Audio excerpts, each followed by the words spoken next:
Declaro aberta a 53ª reunião da Comissão de Relações Exteriores e Defesa Nacional da terceira sessão legislativa da 55ª Legislatura do Senado da República. Passamos à leitura dos comunicados. O primeiro deles, Jerusalém. Os países da União Europeia não reconhecerão a cidade de Jerusalém como a capital do Estado de Israel antes da assinatura de um acordo final quanto ao status daquela cidade. A afirmação de um acordo final quanto a informação foi prestada pelo chefe da diplomacia europeia, a italiana Federica Mogherini, ao primeiro-ministro de Israel, Benjamin Netanyahu, durante o encontro em Bruxelas na última segunda-feira. O chefe de governo israelense quer que a União Europeia siga a decisão norte-americana de reconhecer Jerusalém como capital israelense. Mas Mogherini disse que o bloco continuará a endossar o consenso internacional sobre Jerusalém. Há uma completa unidade sobre esse tema entre os países europeus de que a única solução realista para o conflito entre Israel e Palestina baseia-se na existência de dois Estados, sendo Jerusalém como capital tanto do Estado de Israel, parte ocidental, quanto do Estado da Palestina na sua parte oriental.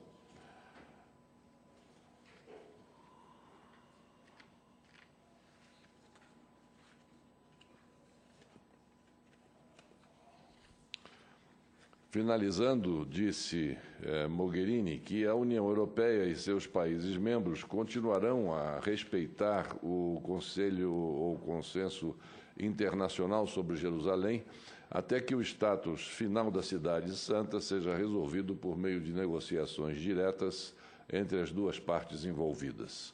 Além de reconhecer Jerusalém como capital de Israel, o líder norte-americano também determinou ao Departamento de Estado a mudança da embaixada de Tel Aviv para Jerusalém.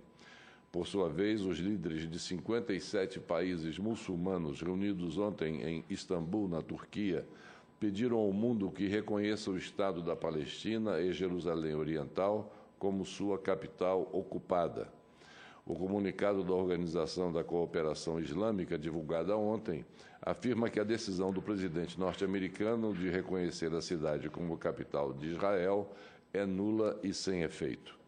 O presidente da Palestina, Mahmoud Abbas, disse que as Nações Unidas deveriam assumir o controle. Em discurso na OCI, o presidente Abbas disse que seria inaceitável que os Estados Unidos atuassem como mediador no caso do conflito israelo-palestino, pois o país é tendencioso em favor de Israel. O presidente da Turquia, Recep Erdogan, que anfitrionou o encontro da OCI, fez um apelo a todos os países que apoiam as leis internacionais para que reconheçam Jerusalém Ocidental como a capital ocupada da Palestina, alegando que não se pode mais atrasar a decisão sobre esse tema.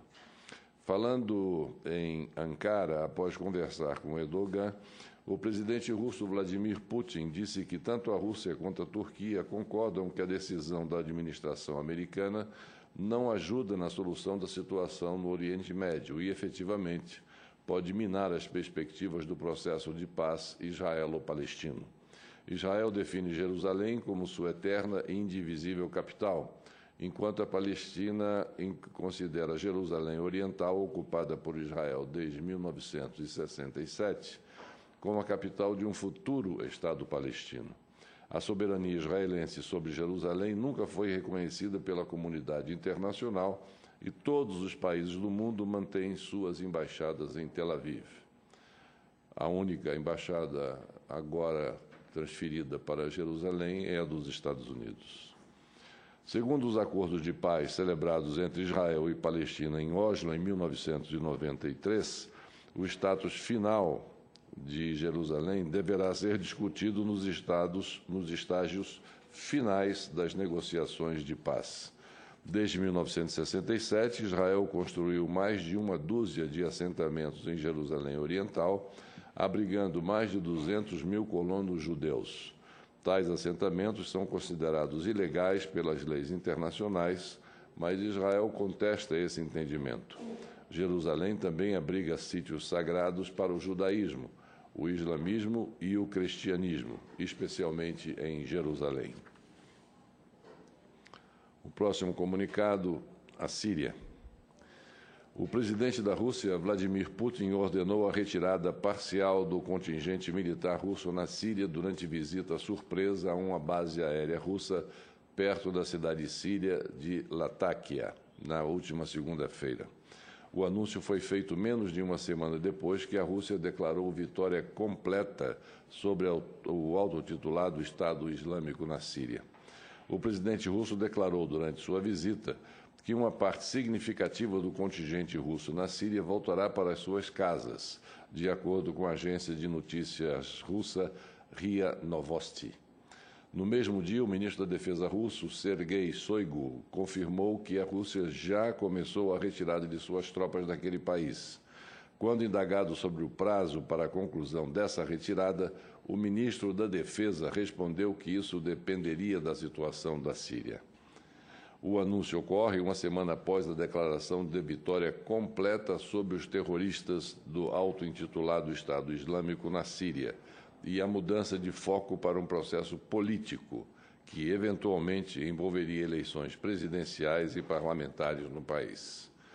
O apoio russo às tropas do governo lideradas pelo presidente sírio Bashar al-Assad, que começou em setembro de 2015, foi crucial para virar a maré da guerra civil na Síria em favor do presidente Assad.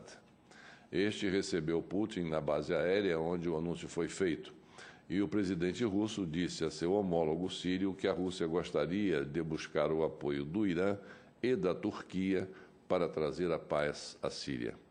De acordo com o correspondente da rede britânica BBC em Moscou, Steve Rosenberg, a Rússia considera a campanha na Síria como um sucesso, e não só no que diz respeito a combater o terrorismo internacional.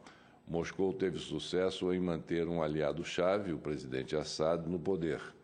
No processo, a Rússia conseguiu garantir sua presença militar na Síria a longo prazo, com 2 bases militares estabelecidas no país.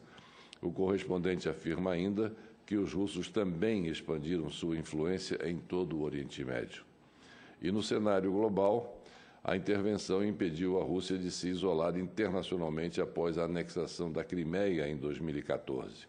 A operação, conclui Steve Rosenberg, forçou líderes ocidentais que impuseram sanções ao país a negociar com as lideranças russas. A intervenção russa na Síria divide opiniões. Autoridades do Kremlin afirmam que seus ataques têm como alvo somente terroristas. Ou seja, a intervenção russa na Síria, as autoridades da Rússia disse contra os ataques que vem recebendo que os interesses deles na Rússia, as autoridades russas, que os seus ataques têm como alvo somente terroristas e não outro tipo de facções. Iraque.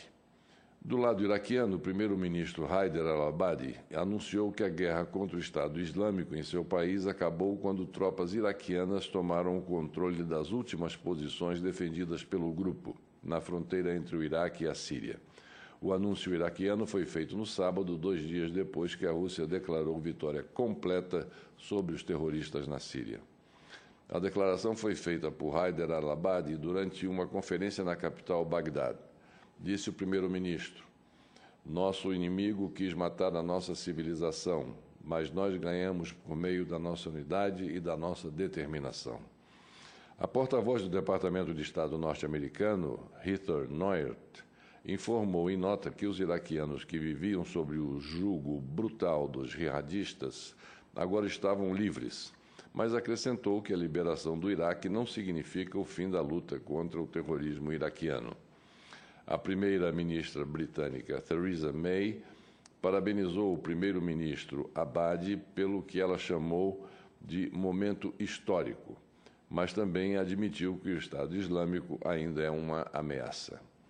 O editor de assuntos árabes da BBC, Sebastian Usher, explica que, mesmo que o confronto militar direto entre o Iraque e o Estado Islâmico tenha terminado, isso não significa que a batalha contra a ideologia do grupo tenha acabado, seja no Iraque, na Síria ou em qualquer outro lugar do mundo. Segundo Usher, o número de ataques terroristas diminuiu, mas muitas cidades iraquianas ainda são atacadas por homens-bomba e as condições que alimentaram o crescimento dos jihadistas ainda permanecem, mesmo depois que os territórios foram recapturados. Próximo comunicado, Venezuela. O presidente venezuelano Nicolás Maduro anunciou na segunda-feira que os 3 principais partidos de oposição do país estão proibidos de participar das eleições presidenciais de 2018. A decisão vem em resposta ao boicote que aqueles partidos promoveram às eleições municipais realizadas no domingo. Os resultados divulgados pelo Conselho Eleitoral Nacional deram vitória aos chavistas em 92% dos municípios.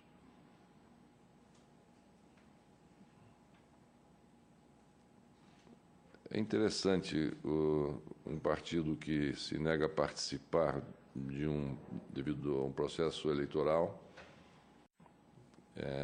ele fica automaticamente fora do próximo pleito. O presidente venezuelano fez o anúncio durante uma transmissão da rede de TV estatal venezuelana, dizendo que a decisão obedece a um critério estabelecido pela Assembleia Constituinte. Aí vem a explicação. É um pouco fora do esquadro. No domingo também foi escolhido, do esquadro democrático, no domingo também foi escolhido um novo governador para o estado de Zulia, já que o opositor João Pablo Guaripa, eleito em outubro, se recusou a prestar juramento perante a Assembleia Constituinte e foi destituído. Os 3 partidos que boicotaram as eleições municipais domingo, ou seja, não participaram das eleições, não vão poder participar das eleições de 2018. Os partidos foram Vontade Popular, o Partido Primeiro Justiça e o Ação Democrática, do ex-presidente do Parlamento, Henry Ramos Alup. Esses partidos opositores anunciaram um boicote em outubro, afirmando que o pleito só servia à ditadura do presidente Maduro. Estados Unidos da América. O candidato Doug Jones venceu o republicano Roy Moore em eleições especiais para uma cadeira no Senado norte-americano, no estado do Alabama, na última terça-feira. Sua inesperada vitória significou uma derrota para o presidente daquele país, Estados Unidos da América, que apoiou abertamente Moore e diminuiu a maioria republicana no Senado de 52 para 51 senadores, num total de 100 senadores. Os resultados finais, divulgados na madrugada de ontem, mostram que Jones ganhou com pouco mais de 20 mil votos de vantagem em relação a seu concorrente republicano. A eleição foi convocada para preencher a cadeira deixada pelo ex-senador Jeff Sessions, que assumiu a Procuradoria-Geral dos Estados Unidos em fevereiro. A vitória surpreendeu, pois essa é a primeira vez em 25 anos em que o estado do Alabama elege um senador democrata. Segundo analistas, a maioria reduzida dos republicanos no Senado aumenta as chances dos democratas de tomarem o controle da casa após as eleições de 2018, as eleições que ocorrerão no ano que vem. Assim, parlamentares, assim como as recentes vitórias para o governo dos estados da Virgínia e Nova Jersey, dão aos democratas a esperança de que isso simbolize o surgimento de uma onda eleitoral anti-Trump. Trump é o presidente que foi eleito agora um ano atrás, dos Estados Unidos da América. É o Donald Trump. Diferentemente do que disse durante a campanha, quando apoiou Roy Moore, agora em seu Twitter, o presidente dos Estados Unidos se distanciou do candidato derrotado anteontem, enfatizando que apoiou o rival Luther Strange durante as primárias. A gente parece que não foi isso que nós todos assistimos. Assistimos ele pedindo enfaticamente voto a favor do Moore. Mas ele no Twitter já disse que não apoiou o Moore, que o candidato dele, a quem ele deu o seu apoio, foi o senhor Luther Strange, durante as primárias. Dizia a mensagem dele, líder norte-americano, no seu Twitter, aspas, a razão pela qual originalmente eu apoiei Luther Strange foi porque eu disse que o Roy Moore não seria capaz de ganhar as eleições. Eu estava certo. Roy se esforçou muito, mas as circunstâncias estavam contra ele. Fecho aspas. Esse é o presidente americano. Sobre a França, o partido francês Les Républicains, conservador, escolheu como seu novo líder no domingo o jovem e ousado orador de linha dura Laurent Wauquiez, para dar início à luta de oposição ao presidente Emmanuel Macron. O político de 42 anos foi ministro para a Europa durante o governo do ex-presidente Nicolas Sarkozy e é presidente do Conselho da região Auvergne-Rhône-Alpes. O partido Les Républicains, historicamente uma das maiores forças da política francesa, está dividido pelas derrotas que sofreu durante as eleições parlamentares e presidenciais deste ano. Sua antiga geração de líderes, Sarkozy, François Fillon e Alain Juppé, perdeu a credibilidade após a eleição presidencial, quando, pela primeira vez desde 1958, os republicanos não foram para o segundo turno. Wauquiez prometeu transformar o partido em uma força política digna de confiança, resgatando valores da direita que, de acordo com ele, estavam sendo gradualmente abandonados pelos seus predecessores. Laurent Wauquiez adotou posições que o colocaram em desacordo com membros mais centristas do partido. Ele se opõe a uma Europa federal. Já votou contra o casamento gay. Declarou que a dependência de programas sociais é um flagelo e usa palavras fortes para condenar a imigração e o que ele chama islamização da França. Para seus críticos, tais ideias indicam que ele gostaria de formar um pacto com o partido de extrema-direita Front National de Marine Le Pen, ou ao menos atrair seus adeptos. Mas Wauquiez afirma estar simplesmente respondendo às expectativas dos cidadãos comuns, que ele nunca iria se aliar com Marine Le Pen.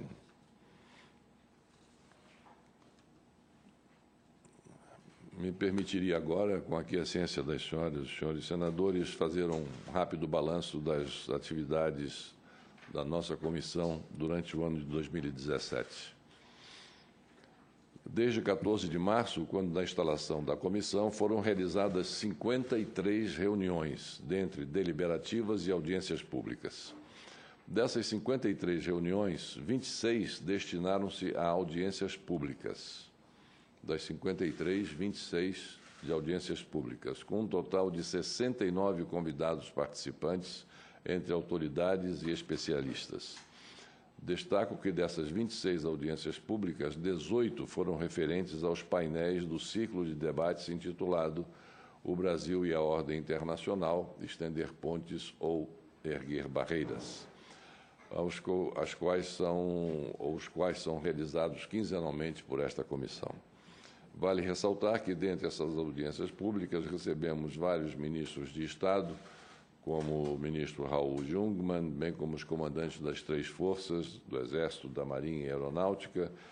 registrando ainda o comparecimento do embaixador Rubens Barbosa, o embaixador Roberto Azevedo, que é o diretor-geral da OMC, ministro Celso Laffer, ministro Marcílio Marques Moreira, ministro Celso Amorim, entre outras autoridades e especialistas. Nessa atual sessão legislativa 2017, foram apreciadas 160 proposições, sendo 19 mensagens do Senado Federal, relativas à indicação de chefes de missão diplomática e autoridades. 68 projetos de decretos legislativos referentes a acordos, tratados e convenções internacionais. 34 requerimentos da Comissão de Relações Exteriores e Defesa Nacional. 7 requerimentos do Senado Federal. 6 projetos de lei do Senado Federal. 3 projetos de lei da Câmara. 1 substitutivo da Câmara dos Deputados. Deliberou-se ainda as 2 emendas de metas e 16 emendas de texto ao projeto de lei de diretrizes orçamentárias, a LDO, e 4 emendas de apropriação de despesa ao projeto de lei orçamentária anual para 2018, a LOA.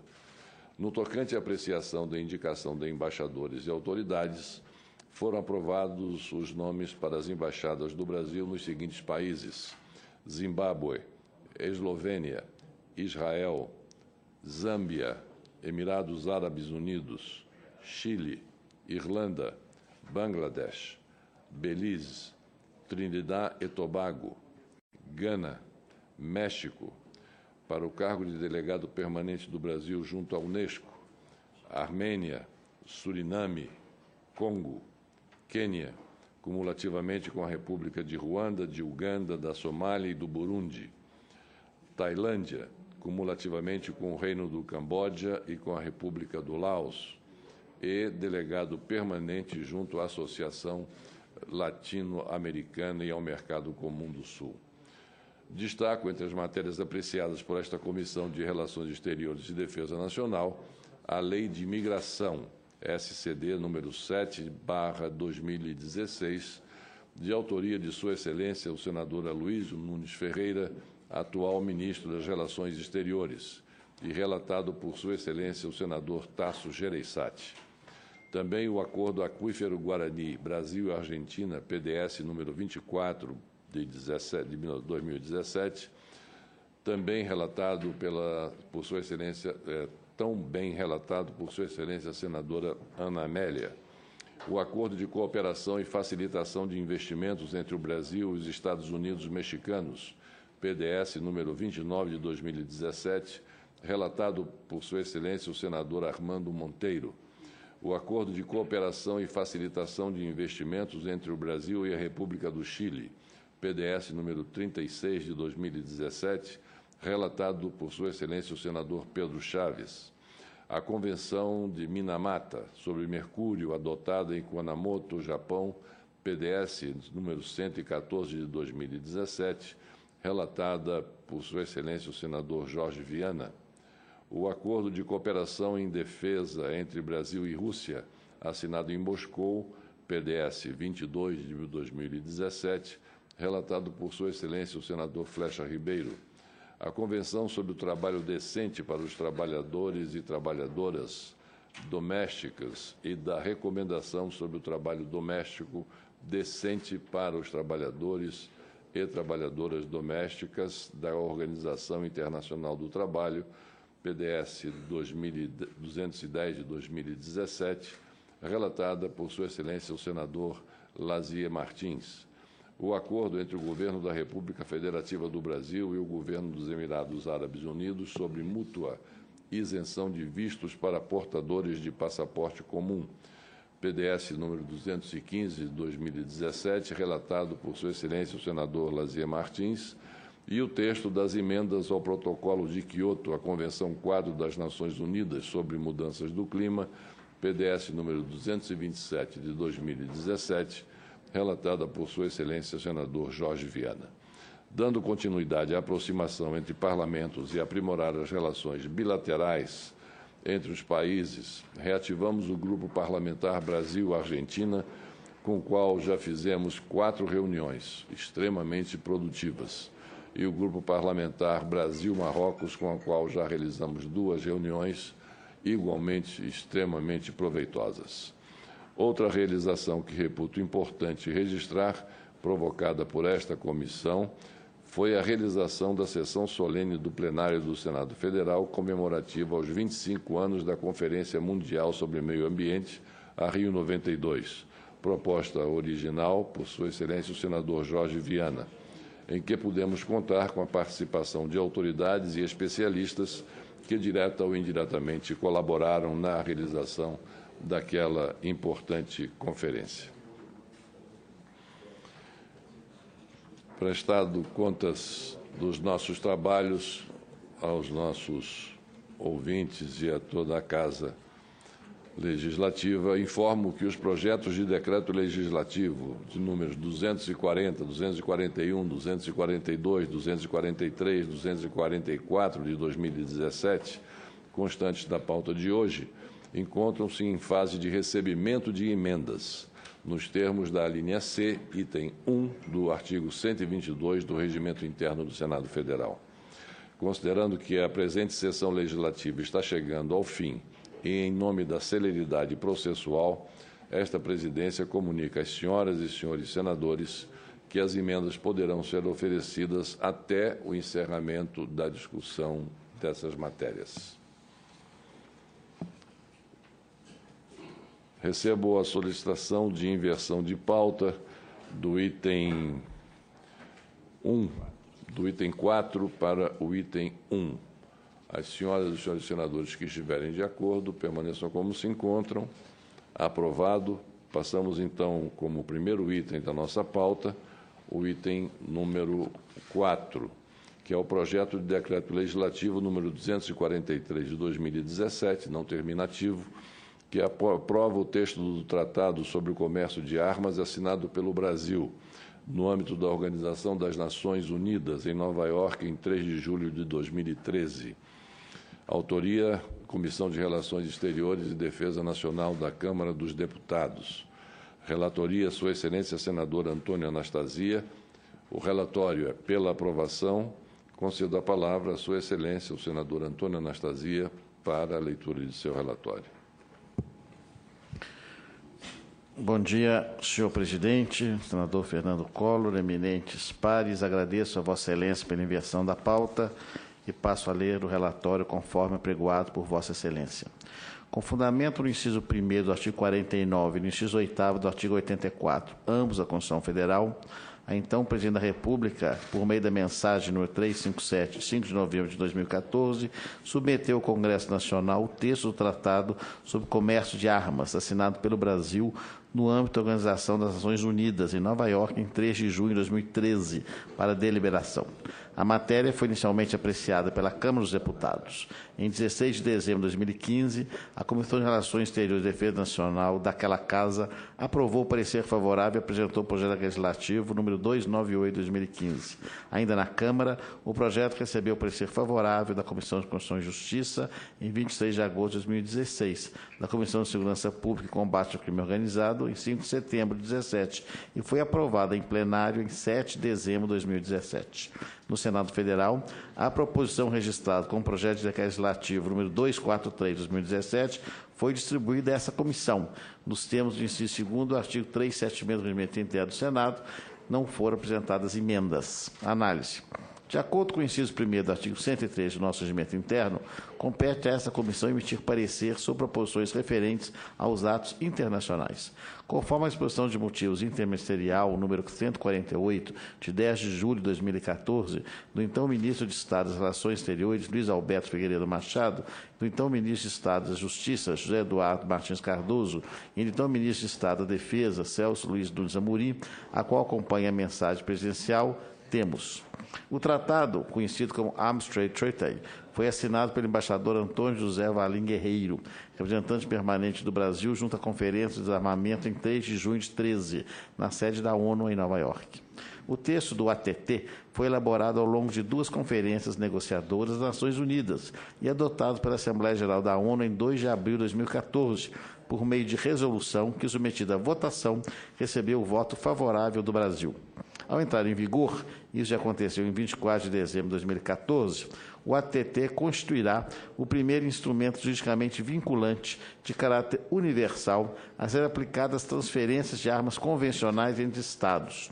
O tratado obriga as partes a adotar medidas jurídicas e administrativas para o controle de transferências internacionais de armamentos, bem como de suas munições, parte e componentes, incluindo o estabelecimento de listas nacionais de controle para ao menos 8 categorias de armas: tanques de guerra, veículos de combate blindados, sistema de artilharia de grande calibre, aeronaves de combate, helicópteros de ataque, navios de guerra, mísseis e seus lançadores e armas pequenas e armamento leve. O ATT estabelece padrões mínimos que devem ser observados pelas partes no controle de exportações de itens que estão sob seu escopo. Destaca-se, nesse contexto, a introdução de critérios a serem levados em conta pelo Estado-parte exportador, quando a tomada de decisão sobre a conveniência da realização de uma exportação, de modo a prevenir ou minimizar impactos negativos de transferências internacionais de armas. 3 desses critérios implicam necessariamente proibição à transferência de armamentos: violação de obrigações estabelecidas pelo Conselho de Segurança, especialmente embargos de armas, violação de obrigações estabelecidas por outros instrumentos jurídicos em que o Estado-parte exportador seja também parte, e conhecimento por parte do Estado-parte exportador de que as armas a serem transferidas poderão ser utilizadas para a prática de genocídio, crimes contra a humanidade, violações graves das Convenções de Genebra de 1949, ataques dirigidos contra alvos civis ou civis protegidos ou outros crimes de guerra tipificados pelas convenções internacionais em que seja parte. Há ainda fatores cujo risco manifesto ensejaria a não autorização pelo Estado-parte exportador da transferência de armamentos que esses possam atentar contra a paz e a segurança ou ser utilizados para perpetrar ou facilitar violações graves do direito internacional humanitário, violações graves do direito internacional dos direitos humanos ou violações de instrumentos internacionais relacionados ao combate ao terrorismo e ao crime organizado transnacional em que também seja parte. Finalmente, devem ainda ser considerados no processo de avaliação pelo Estado-parte exportador da conveniência de autorizar essa exportação a possibilidade de que esses armamentos sejam utilizados para combater ou facilitar atos graves de violência de gênero ou atos graves de violência contra mulheres e crianças, ou ainda a possibilidade de desvio de desarmamentos. A adoção do ATT foi a culminação de um processo iniciado em 2005 e que envolveu discussões no âmbito das Nações Unidas em diferentes formatos. O governo brasileiro, representado por funcionários do Ministério da Justiça, da Defesa e das Relações Exteriores, participou ativamente da negociação do tratado desde seus primeiros momentos. Ao longo das negociações, o Brasil defendeu o instrumento jurídico objetivo, não discriminatório e de aplicação universal, que regulamentasse o comércio lícito de armas convencionais e oferecesse ferramentas eficazes para combater o seu tráfico, sem, no entanto, impor restrições às transações legítimas, sobretudo de tecnologias e componentes de uso dual. Entende-se que o texto final do tratado contempla, em larga medida, os interesses brasileiros. O ATT, quando em vigor, deverá ter importantes impactos positivos para a paz e a segurança internacionais, e internamente para a segurança pública dos Estados, para a redução da violência armada. Cabe ressaltar ainda que o Brasil já adota procedimentos próprios de controle de exportações de armamentos. Nesse contexto, sua implementação não deverá apresentar dificuldades, sendo necessários, no entanto, ajustes no sistema vigente. Voto. Com base no exposto, voto pela aprovação do projeto de decreto legislativo PDS número 243/2017. Me permite acrescer, senhor presidente, senhores senadores, que esse dispositivo, certamente, uma vez aprovado, com certeza colaborará também com a nossa maior bandeira, qual seja reduzir os problemas de segurança pública internos do Brasil, pelo controle que teremos das armas que serão importadas. É o relatório que submeto aos nobres pares. Obrigado, senhor presidente. Muito obrigado a Vossa Excelência, senador Antônio Anastasia, pela apresentação do seu relatório, que coloco em discussão. Não havendo quem queira discutir, coloco em votação o projeto de decreto legislativo número 243. As senhoras e senhores senadores que concordam, que aprovam o relatório apresentado para esse decreto legislativo, permaneçam como se encontram. Aprovado o relatório favorável ao projeto de decreto legislativo número 243 de 2017. A matéria segue para a Secretaria-Geral da Mesa para as providências de praxe. Passamos, então, ao item 1 da pauta, projeto de decreto legislativo número 240, de 2017, não terminativo, que aprova o texto do Acordo de Cooperação Técnica entre o Governo da República Federativa do Brasil e o Governo da República de Djibouti, assinado em Djibouti em 14 de fevereiro de 2012. Autoria, Comissão de Relações Exteriores e Defesa Nacional da Câmara dos Deputados. Relatoria, senador Lazier Martins. Indico com muita satisfação como relator ad hoc, Sua Excelência, o senador Cristóvão Buarque. O relatório é pela aprovação. Passo a palavra a Sua Excelência, o senador Cristóvão Buarque, para a apresentação do relatório. Senhor presidente, senhoras senadoras, senhores senadores, o texto do referido ato internacional foi inicialmente apreciado e aprovado na Câmara de Deputados pela Comissão de Relações Exteriores e Defesa Nacional, que elaborou o projeto de decreto decorrente da mensagem presidencial. Também da Comissão de Finanças e Tributação, da Comissão de Constituição e Justiça da Cidadania, que votou pela constitucionalidade, juridicidade técnica legislativa. Aprovado pelo plenário da Câmara, está aqui para essa comissão julgar. O acordo de cooperação técnica em apreço tem por objeto promover a cooperação técnica em diferentes áreas que domina. O artigo 2º determina que as partes poderão fazer uso de mecanismos trilaterais de cooperação. O artigo 3º prevê o mecanismo dos ajustes complementares para a implantação do programa, projetos e atividades.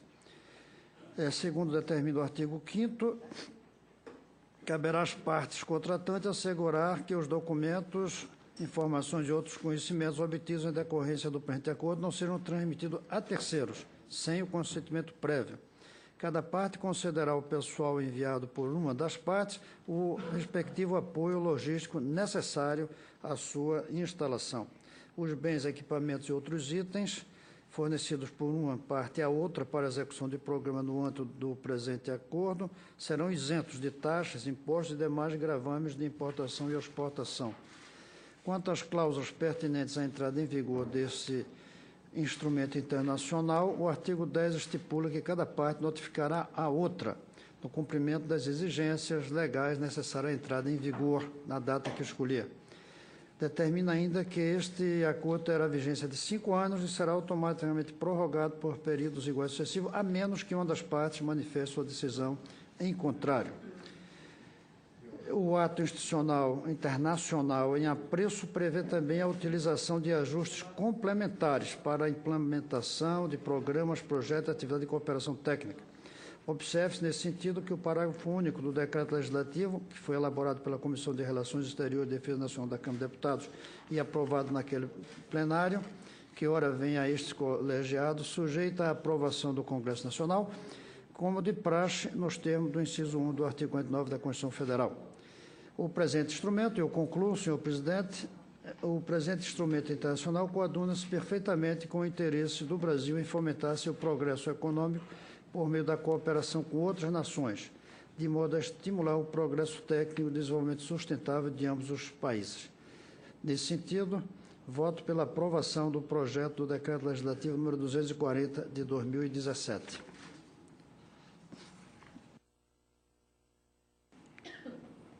Grato a Vossa Excelência, senador Cristóvão Buarque, pela apresentação do relatório. Em discussão, o relatório.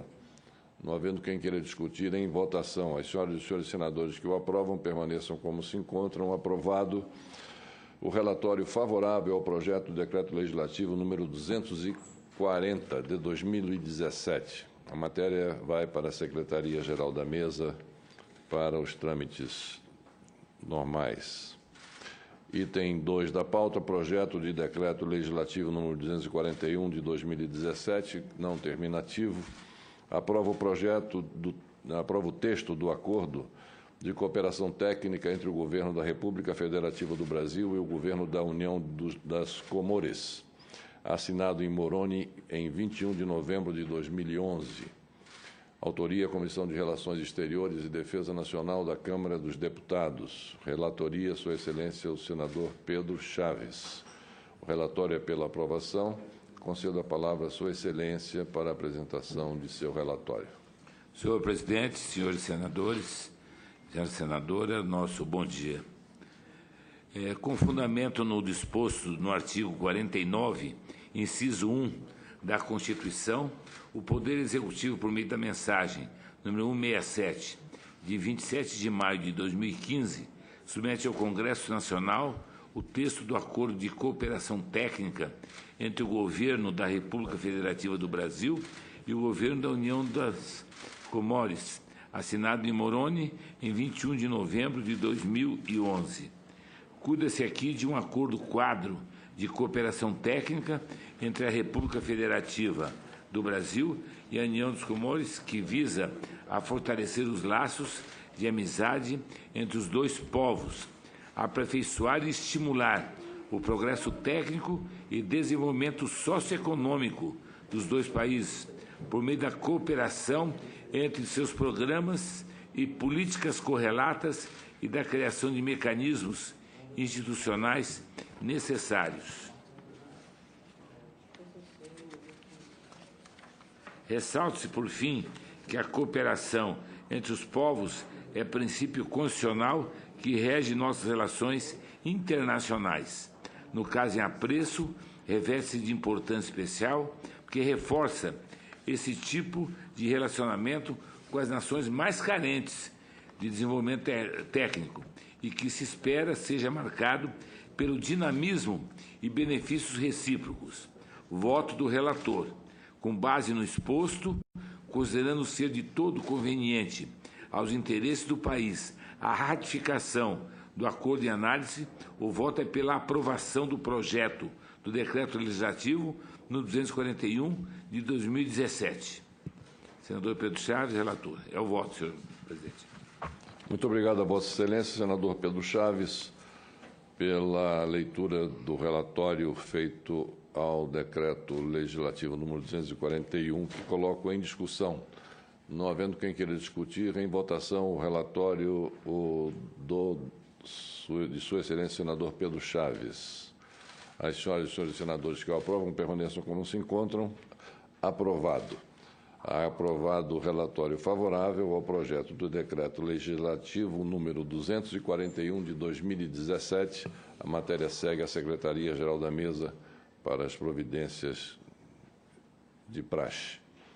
Item número 3, projeto de Decreto Legislativo número 242 de 2017, não terminativo, aprova o texto do Acordo Básico de Cooperação Técnica entre o Governo da República Federativa do Brasil e a Secretaria-Geral Ibero-Americana, celebrado em Cádiz, em 16 de novembro de 2012. Autoria, Comissão de Relações Exteriores e Defesa Nacional da Câmara dos Deputados. Relatoria, Sua Excelência, o senador Sua Excelência, o senador Flecha Ribeiro. O relatório é pela aprovação. Concedo a palavra a Sua Excelência, o senador Flecha Ribeiro, para proferir o seu relatório. Presidente, senador Fernando Collor, senhora senadora, senhores senadores, esta comissão é chamada a opinar sobre o projeto de decreto legislativo número 242 de 2017, que resulta da mensagem número 42 de 24 de fevereiro de 2015, enviada ao Congresso Nacional pela Presidente da República, com fundamento no disposto no artigo 49, inciso 1, combinado com o artigo 84, inciso 8 da Constituição, com vistas à apreciação do Acordo Básico de Cooperação Técnica entre o Governo da República Federativa do Brasil e a Secretaria-Geral Ibero-Americana, CEGIB, celebrada em Cádiz em 16 de novembro de 2012. Segundo esclarece a exposição de motivos do Ministério das Relações Exteriores, o acordo é alicerçado no Convênio de Bariloche para a Cooperação, celebrado durante a 5ª Cúpula Ibero-Americana de 1995, e, simultaneamente, as possibilidades de atuação bilateral. O estabelecimento do acordo proporcionará, igualmente, as bases institucionais à identificação de futuras iniciativas de cooperação trilateral em benefício de outras nações em desenvolvimento. O projeto de decreto legislativo em questão, além de aprovar o referido tratado, determina que ficam sujeitos à aprovação do Congresso Nacional quaisquer atos, ajustes, acordos executivos ou programas subsidiários que possam resultar em complementação ou revisão do referido acordo, bem como quaisquer ajustes complementares que acarretem encargos ou compromissos gravosos ao patrimônio nacional. Não foram oferecidas emendas no prazo regimental. A análise, senhor presidente, diz que o ato internacional em questão objetiva dinamizar a atuação conjunta do governo brasileiro com a CEGIB em prol do progresso econômico e social, mediante programas e projetos de cooperação técnica, intercambiando experiências, conhecimentos e práticas. As autoridades responsáveis pela implementação do acordo serão, pela CEGIB, o Escritório da Secretaria-Geral no Brasil e, pelo Governo Brasileiro, a Agência Brasileira de Cooperação, ABC, do Ministério das Relações Exteriores. Igualmente, poderão as partes apoiar a cooperação horizontal com terceiros países, tendo por fundamento o acordo celebrado entre os envolvidos e resoluções e decisões das conferências ibero-americanas de chefes de Estado e de governo. Essa cooperação poderá, dentre outras formas, envolver assessoria técnica especializada provida por instituições brasileiras ou serviços especializados complementares, elaboração e execução de projetos, missões conjuntas, planos de trabalho, seminários e programas de treinamento ou compartilhamento de experiências e reuniões de grupo de trabalho. O acordo também dispõe sobre o regime de seleção e de prestação de serviços prestados por consultores contratados no âmbito dos programas e projetos de cooperação. Igualmente, o acordo será consolidado em planos de trabalho vinculados a programas ou projetos de âmbito ibero-americano, com especificação de objetivos almejados, resultados esperados, justificativa para sua execução, cronograma de implementação, metas de trabalho, indicadores de sucesso, custos estimados e fontes de financiamento. Assim, poderão as partes estabelecer novas parcerias com governos, organizações e organismos internacionais para alavancar os valores necessários para o financiamento. Os valores levantados serão necessários para a remuneração de consultores e especialistas, b. contratação de serviços especializados, c. formulação e produção de materiais técnicos e instrucionais para utilização em atividade de treinamento, formação e em outras iniciativas. D. Custo de transporte e alimentação de consultores e especialistas nacionais ou estrangeiros. E. Seguro de consultores e especialistas. F. Aquisição e transporte de equipamento ou materiais de seu ponto de origem até sua destinação final. G. Planejamento, estruturação, execução, sistematização e disseminação de experiências piloto, reuniões de grupo de trabalho e atividades correlatas. H. Atividade de formação ou treinamento de recursos humanos. I. Ressarcimento à CEGIB de custos administrativos incorridos na execução de projetos e em outras ações de cooperação técnica a partir de procedimento previamente acordado entre o Governo e a CEGIB. J. Transferência de recursos financeiros à CEGIB para custear despesas de cooperação técnica no âmbito de programa, projeto e ações pactuados. Além disso, as normas de proibição de publicidade de, aspas, nomes, marcas, símbolos, combinações de cores ou de sinais, ou imagens que caracterize ou possam caracterizar promoção de cunho individual, político, partidário, ou de apropriação privada com fim lucrativo, a menos que se obtenha a autorização prévia das partes, fecho aspas. Os direitos de propriedade intelectual também serão protegidos pelas partes. Posteriormente, o acordo dispõe que as eventuais controvérsias surgidas em torno deles serão resolvidas por negociação direta entre as partes por via diplomática. Regula ainda as regras sobre privilégios e imunidades típicas dos relacionamentos internacionais geridos por organismo internacional, como os pertinentes à inviolabilidade de documentos e escritos oficiais relacionados com o desempenho das suas funções e a isenção de imposto de renda ou qualquer imposto direto sobre salários e emolumentos pagos pelo organismo. Por fim, o tratado dispõe sobre regras gerais, como a que fixa a vigência por tempo determinado, um mês após as ratificações, a possibilidade de emendar o acordo e a possibilidade de denúncia, que surtirá efeito de 60 dias após a data de sua satisfação, de sua notificação. Trata-se, portanto, de instrumento internacional de grande relevância para otimizar a cooperação com a Secretaria-Geral Ibero-Americana e com os potenciais associados a projetos e programas na região. Voto, senhor presidente, por todo o exposto e visto que observadas a adequação legislativa e regimental, o voto é pela aprovação do projeto de decreto legislativo número 242 de 2017. Esse é o voto, senhor presidente. Obrigado a Vossa Excelência, senador Flecha Ribeiro, pela apresentação de seu relatório, que coloco em discussão. Não havendo ninguém queira discutir, coloco em votação. As senhoras e senhores senadores que o aprovam permaneçam como se encontram. Aprovado o relatório favorável ao projeto de decreto legislativo número 242 de 2017. A matéria segue para a Secretaria-Geral da Mesa para os trâmites legais. Item 5, projeto de decreto legislativo número 244 de 2017, não terminativo. Aprova o acordo por troca de notas sobre a simplificação de legalizações em documentos públicos entre a República Federativa do Brasil e a República Oriental do Uruguai, assinado em Brasília em 9 de julho de 2013. Autoria: Comissão de Relações Exteriores e Defesa Nacional da Câmara dos Deputados. Relatoria: Sua Excelência, senador Jorge Viana. O relatório é pela aprovação. Concedo a palavra à Sua Excelência para proferir o seu relatório.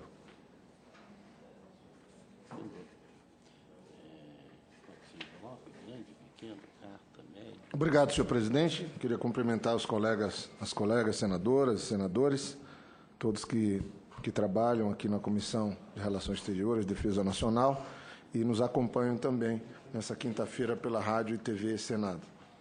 Como bem destacou Vossa Excelência, essa comissão é chamada a opinar sobre o projeto de Decreto Legislativo 244, de 2017, que resulta da mensagem 430, de 20 de outubro de 2015, enviada ao Congresso Nacional pela Presidente da República, com fundamento no disposto no artigo 49, inciso 1º, onde nos põe para apreciação o acordo por troca de notas sobre simplificação de legalizações em documentos públicos entre a República Federativa do Brasil e a República Oriental do Uruguai. Ele foi assinado em 9 de julho de 2013. Eu vou direto para a análise, senhor presidente, já que atende os preceitos constitucionais a essa matéria. O ato internacional em questão determina que não haverá intervenção consular de legalização como requisito de reconhecimento recíproco da validade de documentos públicos produzidos no Brasil e no Uruguai. Bastará para o reconhecimento mútuo uma etiqueta ou intervenção acoplada de modo gratuito pelo estado de origem do documento que certifique a autenticidade da firma. Então, está simplificando que haja reconhecimento de documentos entre o Uruguai e o Brasil nas transações, nos negócios, para, assim, facilitar uma maior participação de brasileiros no Uruguai e de uruguaios aqui no Brasil. E é bem objetivo e, por fim, permite que haja suspensão temporária de aplicação desse acordo por questões de ordem pública. E também aqui também se destaca que bastará para que esse reconhecimento tenha esse selo de autenticidade por parte do consulado e poderão as partes, excepcionalmente, e mediante fundamentação, solicitar informações adicionais caso haja dúvida sobre a autenticidade do documento. Como autoridades centrais responsáveis pela execução desse instrumento internacional, foi determinado pelo Uruguai o diretor-geral para assuntos consulares do Ministério de Relações Exteriores, e pelo Brasil, o Ministério de Relações Exteriores. Por fim, permite-se que haja a suspensão, como falei, temporária, caso necessária. Este tratado internacional, celebrado por troca de notas diplomáticas entre dois países muito próximos fisicamente, política e culturalmente também, membros do Mercosul, fazem eco à tendência de desburocratização internacional das atividades consulares, facilitando a vida dos cidadãos que precisam utilizar documentos emitidos no exterior. Então, é algo que vem em boa hora para facilitar a vida dos uruguaios e brasileiros em qualquer transação que façam. Por tudo que expus, meu voto é pela aprovação desse projeto de decreto legislativo 244 de 2017. É o parecer e o voto, senhor presidente. Muito obrigado a Vossa Excelência, senador Jorge Viana, pela apresentação do relatório que acaba de fazer. Coloco em discussão o relatório. Não havendo quem queira discutir, coloco em votação o referido relatório. As senhoras e senhores senadores que o aprovam permaneçam como se encontram. Aprovado o projeto de decreto legislativo número 244 de 2017. E, como de praxe, a matéria segue para a Secretaria-Geral da Mesa para as providências cabíveis. Item 6, requerimento da Comissão de Relações Exteriores e Defesa Nacional, número 43 de 2017. Criação de subcomissão temporária para proceder aos preparativos do 8º Fórum Mundial da Água, que será realizado entre os dias 18 e 23 de março de 2013, composta por 5 membros titulares e 5 suplentes. Autoria, Sua Excelência, o senador Cristóvão Buarque. Coloco em discussão a matéria. Não havendo quem queira discutir, encerro a discussão e passo à votação da mesma. As senhoras e os senhores que o aprovam permaneçam como se encontram. Aprovado o requerimento número 43 de 2017 desta comissão. O item 7, requerimento também da Comissão de Relações Exteriores e Defesa Nacional, número 44 de 2017. Requeiro, nos termos do artigo 93, inciso 2 do Regimento Interno do Senado Federal, a realização de audiência pública no âmbito desta comissão para debater a escassez de água e as ameaças à estabilidade da ordem internacional, com a presença dos seguintes convidados: representante do Ministério da Defesa, representante do Ministério das Relações Exteriores, representante do Ministério do Meio Ambiente, representante do Ministério da Agricultura, representante do Conselho Mundial da Água no Brasil, do senhor Oscar de Moraes Cordeiro Neto, do Departamento de Engenharia Civil e Ambiental da Faculdade de Tecnologia da Universidade de Brasília, do senhor Henrique Marinho Leite Chaves, do Departamento de Engenharia Florestal da Faculdade de Tecnologia da Universidade de Brasília. Autoria, Sua Excelência, senador Cristóvão Buarque. Em discussão a matéria. Para discutir, Sua Excelência, senador Jorge Viana. Queria cumprimentar esses 2 itens que estamos apreciando nesse momento da maior importância, e eu, inclusive, acho que subscrevi também esses requerimentos do senador Cristóvão, pelo menos era a minha intenção, e, salvo engano, não temos aí a representação da Agência Nacional de Água. Entre os eventuais convidados, eu gostaria de sugerir como um adendo, que é tão fundamental, porque é exatamente a ANA, Agência Nacional de Água, eu espero que esteja, porque é ela que tem a responsabilidade institucional no Brasil de tratar exclusivamente da questão da água e sua fiscalização e normatização. Aliás, ontem nós apreciamos 3 nomes na Comissão de Meio Ambiente e depois no plenário de indicados para a Agência Nacional de Água, que agora fica completa e terá uma substituição na sua direção a partir do ano que vem. Em algum momento eu queria, inclusive, ver se era possível, quando concluirmos aí o encaminhamento, já que o tempo é curto, que daqui um pouco teremos ordem do dia, para debatermos um pouco essa questão da criação da subcomissão, se for possível, e, ao mesmo tempo, quero comunicar um ofício que recebi do chanceler Aloysio Nunes Ferreira, nosso colega, sobre o Fórum Mundial de Água e a participação parlamentar no referido fórum. ele me apresentou um ofício, eu não sei em que momento seria oportuno eu tratar com os colegas e com Vossa Excelência. Logo após a deliberação do relatório, acho que poderemos fazer isso com a aquiescência de Vossa Excelência, senador Jorge Viana. Eu agradeço. Sua Excelência, senador Jorge Viana, então sugere a inclusão do nome de um representante da Agência Nacional de Água aqui do Brasil como um dos integrantes desta comissão proposta por Sua Excelência o senador Cristóvão Buarque para debater a escassez de água e as ameaças à estabilidade da ordem internacional. As senhoras e senhores senadores que concordam com a inclusão deste representante da Agência Nacional de Águas permaneçam como se encontram. Aprovado, então, o requerimento número 44, com a inclusão desse representante da ANA, e passa também a ser subscrito esse requerimento por Sua Excelência o senador Jorge Viana. Aprovado.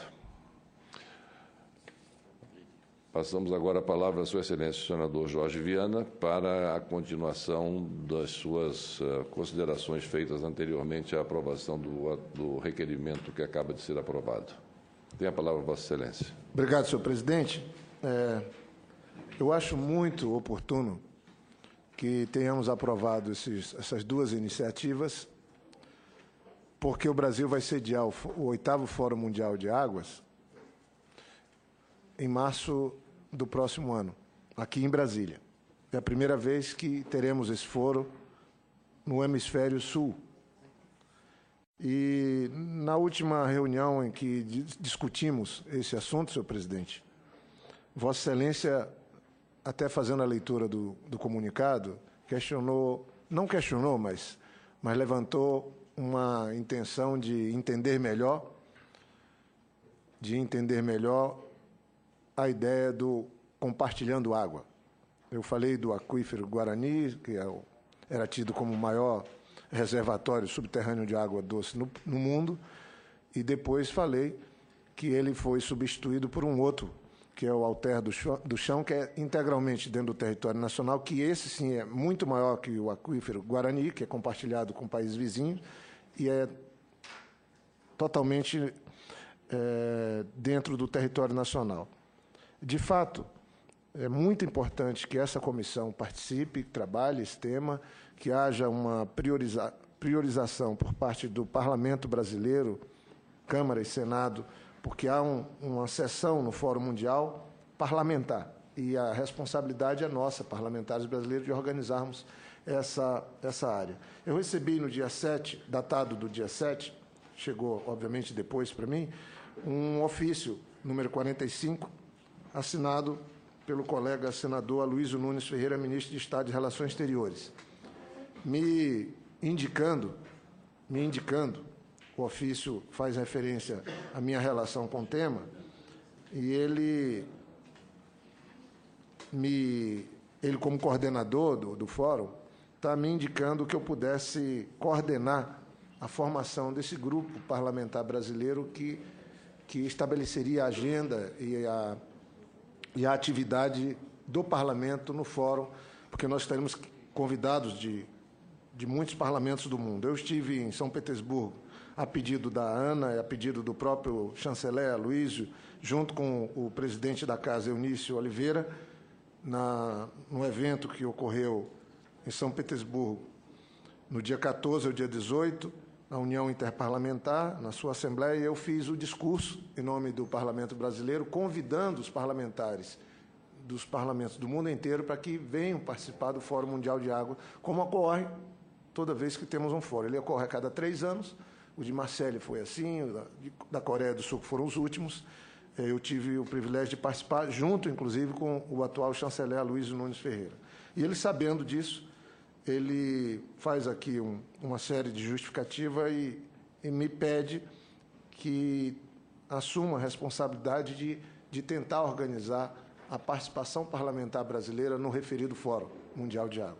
Então, eu vou encaminhar uma cópia desse ofício para Vossa Excelência, já que entendo que é nessa comissão que nós estamos tratando esse tema, sem prejuízo de outras, como a de meio ambiente, mas acho que isso se soma àquele debate que fizemos sobre a criação da subcomissão e para trabalharmos o tema. Mas já estamos avançando. Acho que é muito oportuno que logo começando o ano tenhamos essa audiência, porque o fórum ocorrerá em março. Então, tão logo comecemos o ano, já temos um calendário desses debates para tratarmos da questão de água. Eu queria fazer dois comentários. As Nações Unidas, nos seus fóruns, têm discutido e firmado em documento que há um risco sério de déficit de água de 40% da população do planeta até 2030. Isso significa conflito. Não ter água é algo muito sério. E as Nações Unidas incluiu, quando definiu os ODS, chamados os Objetivos do Desenvolvimento Sustentável, que é decorrente da Rio+20, ela estabeleceu como sexto objetivo assegurar a disponibilidade e a gestão sustentável de água e saneamento para todos até 2030. Então, tem duas situações. Uma análise de que devemos ter um déficit de 40% de água para a população do planeta até 2030 e, ao mesmo tempo, o propósito de termos resolvido o acesso à água até 2030 também. E quando se fala de déficit, estamos falando de nós, seres humanos, necessitamos, no mínimo, 20 litros de água por dia para as nossas necessidades. E tem perto de 1 bilhão de habitantes do planeta hoje que não tem 20 litros de água disponível por dia. Então, é uma situação realmente grave. Mas o que eu queria trazer para colaborar e mostrar a importância também dessa questão é o resultado que talvez eu quero também passar para Vossa Excelência, que possa incluir num novo comunicado que se faça sobre esse tema, que no dia 14 de junho de 2017 houve uma reunião do Conselho de Segurança Nacional da ONU, presidida pelo senhor Antônio Guterres, secretário das Nações Unidas, para discutir água. Então, esse ano, as Nações Unidas e tratando do compartilhamento de água, que foi um tema que Vossa Excelência levantou naquela reunião que fizemos. E eu passo a dar algumas informações sobre o que trataram. Com as mudanças climáticas, até 2050, isso é resultado já da reunião, pelo menos 1 em cada 4 habitantes do mundo viverá num país onde a falta de água doce será crônica ou recorrente. Então, cada 4 habitantes, segundo dados da ONU, até 2050 terá falta de água. Atualmente, 75% dos Estados-membros das Nações Unidas compartilham bacias de lagos ou de rios com vizinhos. Existem mais de 270 bacias de rios compartilhadas. Nós estamos falando de água superficial. Então, é bom que fique bem claro, falando de água superficial, rios e lagos, internacionalmente, servindo de fonte primária de água doce para cerca de 40% da população do planeta. Então, estamos traduzindo um pouco, compartilhar água, é isso. De certa forma, não estamos falando de água subterrânea, que é algo que nós vamos ter que recorrer brevemente. Então, a reunião realizada no dia 14 de junho de 2017 traz a seguinte aspas: água, paz e segurança estão associadas, afirma o secretário-geral das Nações Unidas, Guterres, durante a sessão do Conselho no início de junho. Atualmente, fala ele, 75% dos Estados-membros da ONU compartilham bacias de lagos ou rios com vizinhos. Existem, como já disse, 270 bacias de rios compartilhadas internacionalmente, servindo de fonte primária de água doce para cerca de 40% da população mundial. Aspas. É por isso que é essencial que as nações cooperem para garantir que a água seja compartilhada igualitariamente e sustentavelmente, acrescentou o secretário-geral. Aspas. Eu elogio essa reunião do Conselho de Segurança por destacar como a água é e deve permanecer uma razão para a cooperação e não para o conflito entre nações. Em março de 2017, foi aberta para os Estados-membros a Convenção sobre Proteção e Uso de Recursos de Água transfronteiriços e lagos internacionais. O documento da ONU é uma oportunidade para que países criem um marco global para o enfrentamento do conflito envolvendo recursos hídricos. Então, veja que não é uma coisa tão simples, é algo novo. As Nações Unidas fez uma reunião, o Conselho de Segurança da ONU, este ano, em junho, e nós vamos sediar o mais importante evento sobre esse tema do mundo. Eu queria dizer que, naquele propósito de Vossa Excelência, de alguma maneira, de eu colaborar, de criarmos a subcomissão, eu entendo que esse deve ser, talvez, a grande prioridade para o começo do próximo ano da nossa comissão, e eu queria, inclusive, dizer que aceito trabalhar essa temática, ou ser um dos coordenadores, junto com outros colegas, mas queria muito que Vossa Excelência pudesse pôr no calendário de trabalho que, durante a realização do fórum, no evento parlamentar, Vossa Excelência, como presidente da comissão, esteja, porque tem uma vivência da Rio 92, ex-presidente da República, trabalha com essa temática e preside a Comissão de Defesa Nacional e Relações Exteriores do Senado. Porque a dimensão que está se dando é exatamente essa. Nós podíamos ter, no evento parlamentar, a garantia de importantes dirigentes de parlamentos do mundo, tratarmos com o presidente Eunício, de como o Congresso brasileiro possa, sendo o Brasil o país que tem 12% da água doce do planeta, que tem os maiores reservatórios de água doce subterrânea do mundo, um papel de um protagonismo destacado no momento em que o mundo começa a debater regras, inclusive transnacionais, para lidar com a escassez e com esse recurso, onde eles falam água, paz e segurança associados. Esse foi o tema que o Conselho de Segurança da ONU tratou no dia 14 de junho de 2017, numa reunião com o próprio secretário-geral presente. Obrigado, presidente. Muito obrigado a Vossa Excelência, senador Jorge Viana, pelas suas colocações. E, com sua licença, eu faria algumas considerações de ordem geral.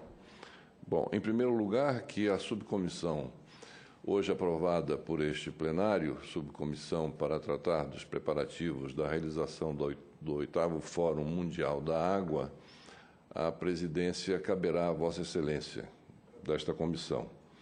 Então, portanto, caberá também a Vossa Excelência encaminhar os trabalhos que visam, em primeiro lugar, o preenchimento das vagas de 5 titulares e 5 suplentes.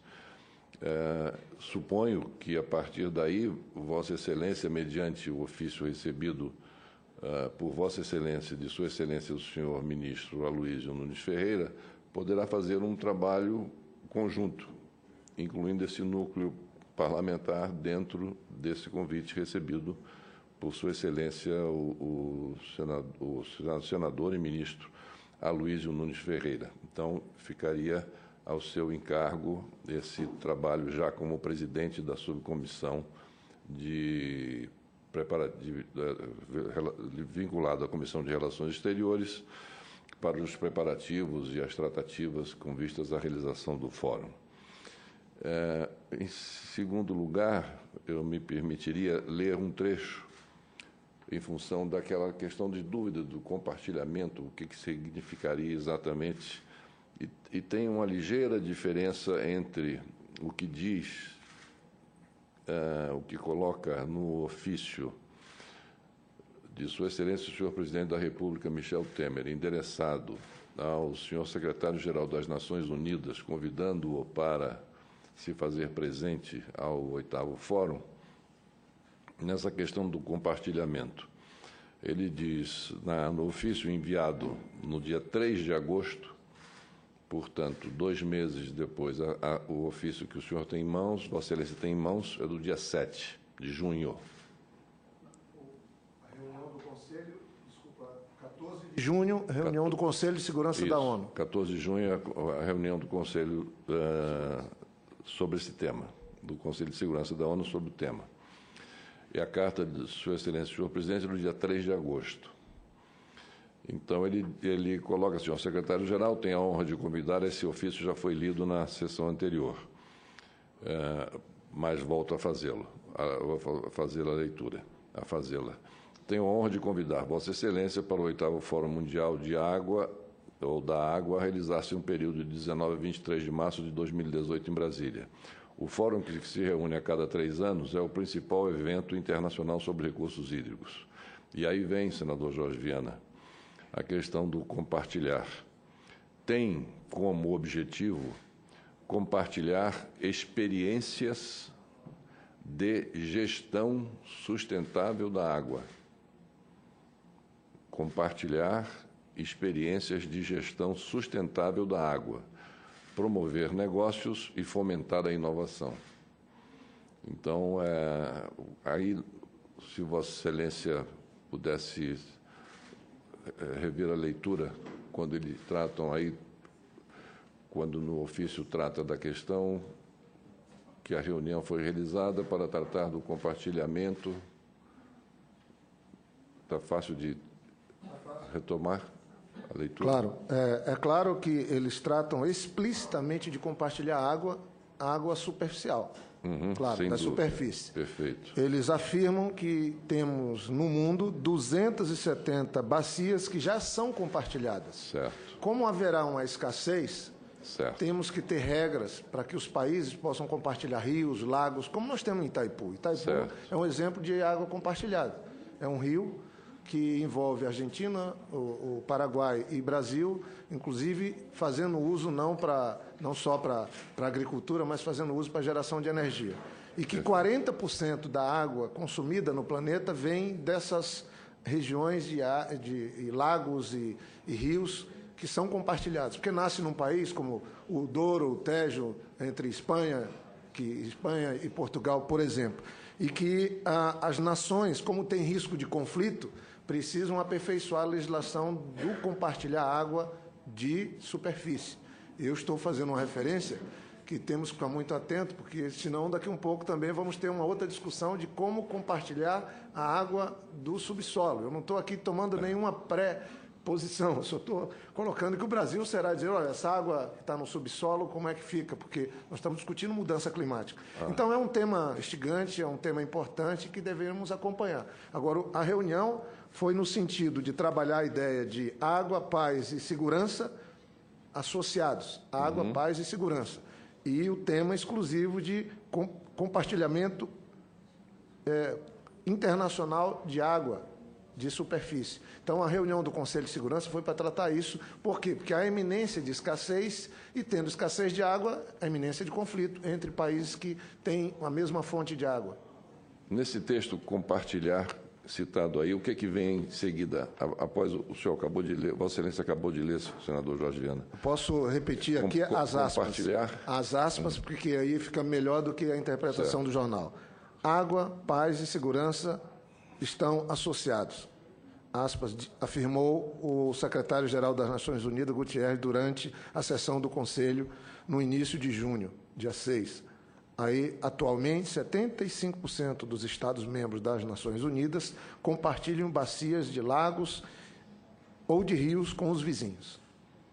Existem mais de 270 bacias de rios compartilhadas, está entre aspas o compartilhado, internacionalmente, servindo de fonte primária de água doce para cerca de 40% da população mundial. Aí abre aspas aqui de novo. É por isso que é essencial que as Nações Unidas cooperem para garantir que a água seja compartilhada igualitariamente e sustentavelmente, fecha aspas, afirma o secretário-geral das Nações Unidas. Aí tem uma pequena discordância no entendimento, por exemplo, do presidente da República, que fala que tem como objetivo compartilhar experiências de gestão sustentável da água, promover negócios e fomentar a inovação. É necessário haver um trabalho, no meu entender, senador Jorge Viana, para que nós estabeleçamos bem o tema específico que vai ser tratado no que diz respeito a esse compartilhamento.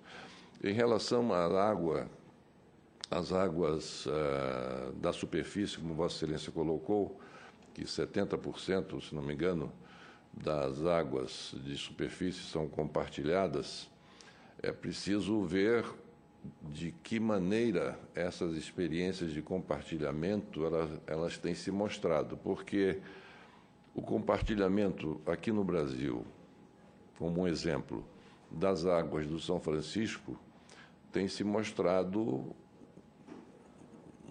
um erro de estudo, de projeto, porque o Rio São Francisco, como todos nós sabemos, ele está sofrendo dramaticamente uma escassez de água, fruto do compartilhamento das suas águas, como se fossem países, com Pernambuco, Alagoas, Bahia, né, e Minas Gerais não se compartilha porque é de lá que nasce, vem lá da Serra, descendo, mas de qualquer maneira também há um compartilhamento dentro do estado de Minas Gerais, das águas de São Francisco, de alguma forma, não na intensidade com que é no Rio, a jusante, né? Porque tem as hidrelétricas, enfim, de Xingó, a hidrelétrica de Paulo Afonso, 1, 2, 3, 4, a hidrelétrica de Sobradinho. Isso é um compartilhamento de água. Mas será que nós podemos dizer que esse compartilhamento ele vem servindo como gostaríamos que ele servisse, na medida em que o rio está morrendo, na medida em que a população ribeirinha que vivia da pesca, que vivia até da própria água para a sua necessidade de ter água para beber, hoje ela se vê em dificuldade para isso? Então, é um tema realmente instigante. Eu acho que esse 8º fórum, não sei, mas algo me diz que será extremamente interessante, os debates serão muito acalorados para que esses debates, eu espero que esses debates pelo tema possam trazer alguma nova visão sobre essa questão do compartilhamento, o que é que isso significaria, e, naturalmente, dentro desse preceito, que aí, sim, eu concordo plenamente com o secretário-geral, da paz, da segurança e um outro termo que ele utiliza para definir um dos objetivos do 8º Fórum Nacional da Água. De modo que faço essas considerações, e também, atendendo à solicitação de Vossa Excelência, senador Jorge Viana, eu pediria à secretaria desta comissão que tome as providências devidas e cabíveis para que a nossa primeira reunião, a reunião inaugural da Comissão de Relações Exteriores, na sessão legislativa de 2018, conste essa audiência pública proposta por Sua Excelência o senador Cristóvão Buarque, subscrita por vários senadores, para que nós façamos logo no primeiro dia, de acordo com a solicitação feita por Sua Excelência o senador Jorge Viana, com a inclusão, inclusive, de um representante da Agência Nacional de Águas. Presidente. Pois não, senador Jorge Viana. Eu agradeço. Eu queria só também fazer mais um último comentário. De fato, para mim fica evidente que nós vamos ter no fórum os 2 temas que Vossa Excelência traz. Compartilhamento de água que já existe entre as nações, que tem que... Porque é importante essa última parte aqui. Elogio essa reunião do Conselho de Segurança das Nações Unidas, diz o presidente, por destacar como a água é e deve ser e deve permanecer uma razão para a cooperação e não para o conflito, diz o senhor Gutierrez. E aí, mais ainda, ele fala, em março de 2017, foi aberta para os Estados-membros a Convenção sobre Proteção e Uso dos Recursos da Água, Transfronteiriços e Lagos Internacionais. O documento da ONU é uma oportunidade para que países criem um marco global para o enfrentamento de conflito envolvendo recursos hídricos. Então, de fato, tem uma necessidade, senador Anastasia, de se ter uma legislação, porque são muitos rios que nascem num país e abastecem outros. Isso já está ocorrendo. O risco é de conflito mais à frente com a escassez de água. Agora, a ideia também no fórum, eu vi nos outros 2, é compartilhar experiências mesmo, como colocou o presidente da República na sua carta. Tem muitos países que estão avançados, tem outros países que estão encontrando soluções, o fórum é para isso também. O que eu estou falando é que nós temos aí daqui um pouco uma discussão que não está colocada ainda de água no subsolo. Isso deverá vir futuramente, eu não vou entrar nesse mérito. Mas a água compartilhada de superfície é uma necessidade de ter um melhor regramento para ela, para que evite conflito, que é aí que pode dar o conflito, um rio que nasce num lugar se for interrompido. E eu queria fazer um breve comentário também sobre essas observações de Vossa Excelência. Veja como são as coisas. Nós só temos 6% da cobertura original da Mata Atlântica. E onde está a Mata Atlântica? Está na nascente dos rios. O Rio Doce, por exemplo, está com um gravíssimo problema por conta do desastre Mariane que houve. Mas eu até faço assim um pequeno ajuste. Eu acho que não é muito em decorrência do compartilhar água que nós estamos vivendo na crise no São Francisco. Foi a destruição de toda a floresta protetora em volta das nascentes, dos milhares de nascentes que tem no Rio São Francisco. Então, a recuperação dessas nascentes é uma necessidade para a gente poder ter água e aí compartilhá-la. Foi o erro, talvez, maior do projeto. Não é que o projeto esteja errado em compartilhar água, mas de não ter começado dizendo vamos recuperar as nascentes para que tenhamos água, para que essa água possa chegar nos estados. Então, acho que isso falta. O Sebastião Salgado, num dos estudos do instituto dele, fala que existem 350 mil nascentes só no Rio Doce. São pequenas nascentes. É isso que faz a formação de um rio que também está morrendo. Agora, eu não tenho ideia de quantas mil nascentes tem o São Francisco. Eu só tenho certeza que boa parte delas, elas estão morrendo. Por quê? Porque ela não tem a floresta que a gente chama de floresta protetora. Pega a água da chuva, por conta da presença das árvores, aquela água infiltra. Não, a nossa água vira água de superfície. Ela escorre, assoreia e vai matando o rio, e aí também diminuindo o volume de água. Então, acho que tem aí... A ideia não é ficar contra compartilhar água, mas primeiro temos que ter água. E nós estamos não tendo mais água por conta do que fizemos nesses 500 anos, especialmente nessa região de Mata Atlântica. Só tem 6% da cobertura original. Com isso, quantas nascentes desapareceram? E que podem voltar, se nós fizermos um trabalho dirigido para isso. Senhor presidente. Pela ordem, Sua Excelência, senador Antônio Anastasia. Muito obrigado. Eu não poderia deixar de fazer aqui um comentário, tendo em vista que o Estado que representa Minas Gerais é conhecido como chamado Estado Caixa d'Água do Brasil, onde estão as nascentes dos grandes rios que irrigam o Nordeste, o Sul e o Sudeste, inclusive mencionado por Vossa Excelência São Francisco, pelo senador Jorge Viana, o Rio Doce. Na realidade, o senador Viana disse bem e a preocupação do senhor é real. O que acontece é que nós não temos como compartilhar ou transpor se não houver água. Então, sempre houve um alerta por parte de Minas Gerais de que o primeiro passo para haver o compartilhamento, significa a transposição, no caso concreto do Rio São Francisco, seria o que nós chamamos de revitalização da bacia, que é exatamente isso que o senador Jorge Viana disse, que é a recuperação das nascentes. E pior, além das nascentes, os canais que levam ao rio. O senador Otto Alencar tem se dedicado muito ao tema também, e nós discutimos semana passada, porque está chovendo nesses dias em Minas Gerais, cântaros. A chuva tem sido muito intensa e não sobe o nível do rio. Por que motivo? Porque todos os canais dos pequenos rios estão obstruídos, não há dragagem, não há cobertura vegetal, então a água não é aproveitada normalmente. Então, não adianta nada a chuva nesse momento, porque o rio não revive. Isso é gravíssimo. Então, a gente vê a chuva e vê a represa de Três Marias com 11% da sua capacidade. É muito grave. Então, o resultado, qual é o primeiro esforço que é imprescindível, é necessário agora? É a revitalização das bacias, com grande dragagem. Fizemos isso no meu governo, no Rio das Velhas, que é o maior afluente, mas de um só rio, e o Estado não tem condições financeiras para enfrentar uma obra dessa magnitude, até porque o São Francisco também é um rio nacional que pertence, portanto, ao patrimônio federal.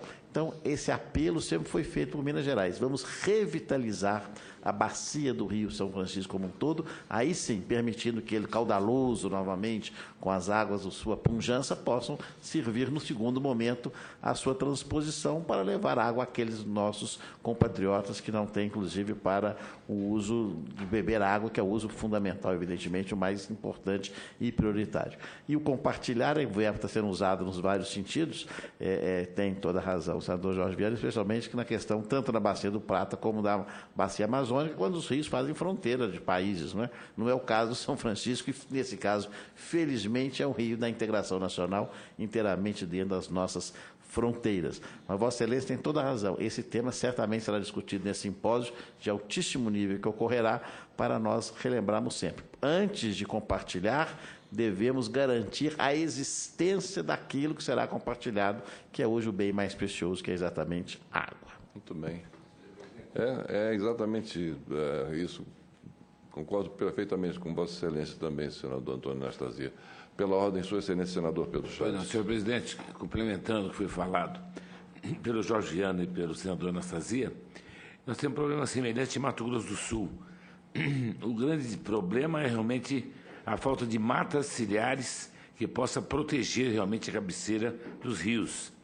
Não tendo matas ciliares, o que ocorre é que deposita-se um volume de areia muito grande que desce com a chuva, formando bolsões de areia dentro do próprio rio. Houve a destruição praticamente do rio Taquari, em Mato Grosso do Sul, que é um grande desafio. O ministro Sarney Filho esteve lá, sobrevoando comigo de avião na região, e viu que está realmente um desastre. Aquilo que era ria virou lagoa. Na verdade, ela espraiou totalmente, destruindo fazendas, porque o Pantanal é uma região de planície, onde não há caída do rio, então ele vai desviando de acordo com a possibilidade do curso dela. Então, realmente, o que falou o senador Anastasia está corretíssimo. É defender realmente as fontes alimentadoras dos rios, as matas ciliares fundamentais, as florestas, e principalmente aqueles riachos que alimentam realmente o rio. Eu acho que os investimentos serão altos para a gente recuperar. O presidente Temer também esteve lá em Miranda, conosco, e viu realmente a situação gravíssima e a ponderação realmente de todos os proprietários rurais que tinham as fazendas destruídas, porque os rios realmente estão praticamente sem caixa, sem proteção ciliar. É necessário uma política de manutenção e revitalização da mata ciliar, que me parece prioritária para que o rio possa ter vida novamente. O rio está um rio praticamente morto. É o caso do Taquari, que é um problema grave para Mato Grosso do Sul. Esse é o meu depoimento. Obrigado. Obrigado a Vossa Excelência, senador Pedro Chaves. E é isso que Vossa Excelência diz.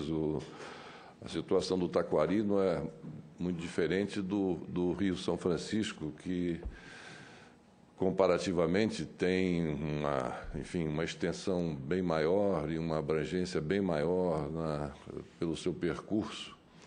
E o Rio São Francisco, isso que o senador, Sua Excelência, o senador Otto Alencar, vem colocando praticamente todos os dias no plenário sobre a situação do velho Chico, é a pura verdade. O rio está morrendo. É preciso que as pessoas cheguem ao local para verificar a situação em que se encontra o rio.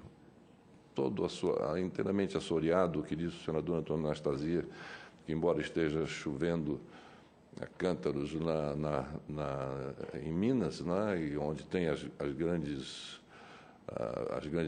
olhos d'água que dão razão à existência de riachos e depois se transformam em afluentes de rios, e Três Marias está com 11% apenas da sua capacidade, é uma notícia evidente de que há obstrução para que essa água corra pelo seu curso natural, em função desse assoreamento. Em função do desmatamento, disso que todos nós já sabemos, como disse o senador Jorge Viana, as nossas matas ciliares, todas elas destruídas, a Mata Atlântica também, do mesmo modo.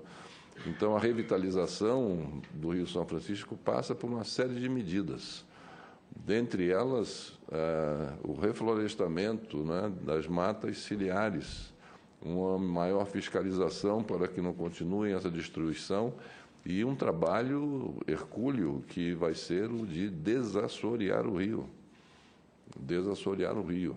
A situação do São Francisco é tão séria que a 100 quilômetros da foz a 100 quilômetros da foz do Rio São Francisco, está se pescando peixe de água salgada, já que a água do mar entra com tanta força, né, pelo rio adentro, que os peixes sobem.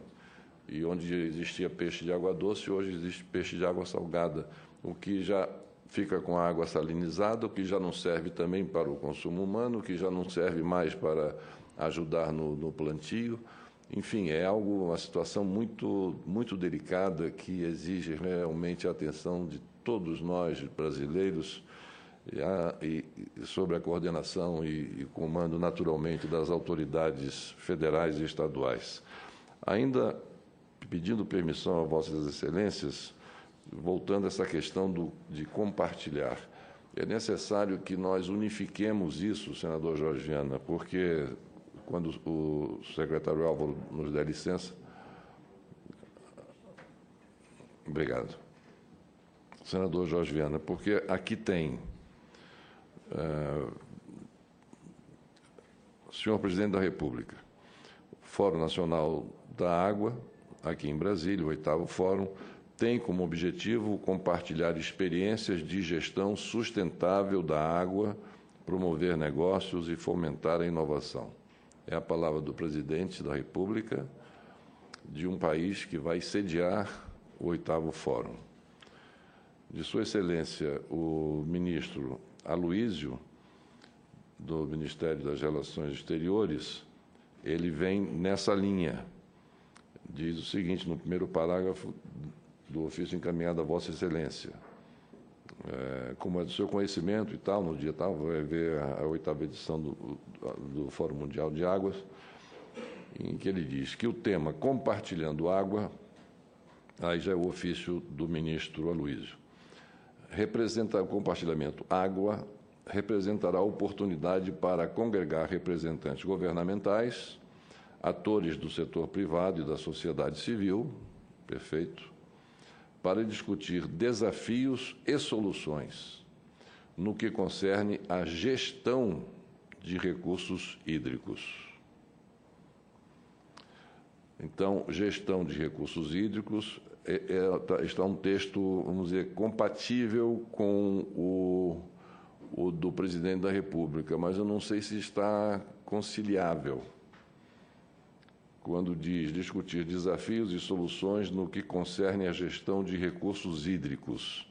Aqui o presidente fala experiências de gestão sustentável da água, promover negócios e fomentar a inovação. E já aqui no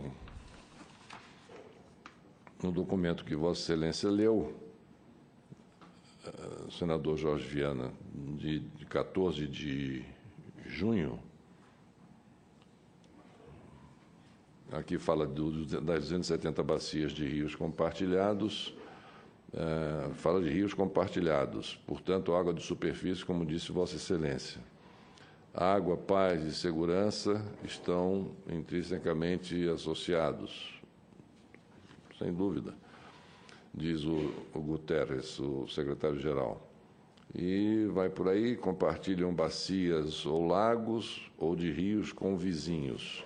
Existem 270 bacias de rios compartilhados, internacionalmente, servindo de fonte primária de água doce para cerca de 40% da população mundial. Então, até aí está perfeito. Isso aí não há dúvida quanto a isso, né? Mas aí vem o outro parágrafo. É por isso, diz ele, é por isso que é essencial que as nações cooperem para garantir que a água seja compartilhada igualitariamente e sustentavelmente. Eu elogio essa reunião do Conselho de Segurança por destacar como a água é e deve permanecer como a razão para a cooperação e não para o conflito entre nações. A gente nota que não há ainda no escopo dessa reunião... Se eu pudesse colaborar? Por favor. Essa semana que passou, a Procuradora-Geral fez um evento do Ministério Público, doutora Raquel Dodge. Eu até citei na audiência da sabatina com os indicados para a ANA. E ela faz uma vinculação à água, a necessidade de normatização à água como um direito humano. Então, isso é um outro processo, porque sem água não tem vida. Mas eu tenho aqui também, porque ocorreu uma outra reunião em Estocolmo, agora em setembro, preparatória para o Fórum, em Estocolmo. Abertura da Semana Mundial de Água, destaca o compartilhamento e a sustentabilidade. E lá tem uma manifestação do ganhador do Prêmio da Água de Estocolmo de 2017, o professor Stefan McFrey, pioneiro no direito internacional da água. Ele ganhou o prêmio esse ano. Chamou a atenção para a necessidade de se criar marcos legais para promover e garantir o compartilhamento de águas transfronteiriças. Claro que está vinculado à superfície, certamente, né? O professor destacou, no entanto, que isso, aspas, não significa direitos iguais, mas sim equidade de direitos. Então, está entre aspas uma posição. Então, veja que é bem interessante, nós estamos iniciando um processo, porque tem risco de conflito mesmo, e uma necessidade, e eles falam aqui, ele faz aqui uma avaliação um pouco mais ampla do que a das Nações Unidas. 60% da água doce do planeta, diz o professor, é compartilhada entre 2 ou mais países, e que a criação de regras para reduzir os conflitos relacionados à água, o compartilhamento, segundo ele, também deve ser avaliado sobre a ótica das mudanças climáticas, com os eventos extremos do clima, cada vez mais frequentes e intensas, os conflitos pela água no mundo tendem a aumentar. Né? Então, se temos as questões climáticas cada vez mais intensas e extremas, há uma tendência de aumento dos conflitos. Por isso, a necessidade de compartilhar água e também as soluções para os problemas frisou. Então, veja que é bem interessante, porque nós estamos falando, sim, de legislação transfronteiriça, de água de superfície, nós estamos falando também de compartilhar experiências, e o Brasil vai sediar esse debate. Veja que está tendo encontros preparatórios no mundo inteiro, inclusive pelo Conselho de Segurança das Nações Unidas. Daí a importância... Perfeitamente. E eu só queria, senhor presidente, se for possível, já na primeira sessão, que eu cumprimento Vossa Excelência por estabelecer, que fizéssemos já a instalação da comissão, se fosse possível, eu prepararia todas as indicações, consultaria os colegas, fizéssemos já a primeira audiência, para andarmos com o tema, porque vamos ter pouco tempo entre fevereiro e a realização do fórum aqui em Brasília, que é meados de março. Faremos isso, então. Na primeira reunião, já instala a comissão e fazemos em seguida, formamos o grupo parlamentar e no mesmo dia, na mesma sessão, na mesma reunião, nós faríamos a audiência. Está perfeito. E na questão do compartilhamento vem uma outra, uma outra questão. O ser humano não vive sem o ar e sem a água, definitivamente. O ar, esse é compartilhado. Quer dizer, até quando nós poderemos compartilhar de um ar saudável, não sabemos. Mas, por enquanto, o ar é um compartilhamento. Esse é um compartilhamento. Mas a água pode ser compartilhada como o ar é compartilhado? Não é? São questões semânticas e, enfim, e até filosóficas, né, que se discutem vai se discutir sobre essa questão. A minha preocupação, desculpe a minha insistência, mas é que nós devemos circunscrever essa questão do debate no Fórum Nacional das Águas para nós não perdermos o nosso objetivo, que é, como disse aqui a carta do Presidente da República, que é, sobretudo, de compartilhar experiências de gestão sustentável da água. Gestão sustentável da água. Promover negócios e fomentar a inovação. E, claro, a inovação é fundamental para que nós possamos avançar nesses campos, por exemplo, onde Israel tem um know-how fabuloso, né, e outros países também, uma dessalinização. Nós temos experiências aqui no sertão no sertão nordestino, nós temos vários centenas de dessalinizadores que puxam a água do subsolo, que é uma água chamada salobra, que é uma água que não serve para o consumo humano, e que essas pequenas máquinas ficam numa casa de 2 metros por 2 metros, um dessalinizador que fornece água para pequenas comunidades. Mas, enfim, eu deixaria, mais uma vez, somente essa minha preocupação, augurando que esse fórum tenha o maior sucesso possível, porque é realmente um tema extremamente importante. O meu questionamento é apenas na extensão que essa discussão possa ter, perdendo o seu objetivo, perdendo em substância. Vamos estender muito a discussão, ficar uma coisa estéril, sairmos de lá com aquela sensação frustrada de que nada ficou definido ou resolvido em termos de compartilhamento, e ao passo que, se nós restringirmos no sentido de objetivarmos melhor a discussão, acho que seria bem mais produtivo.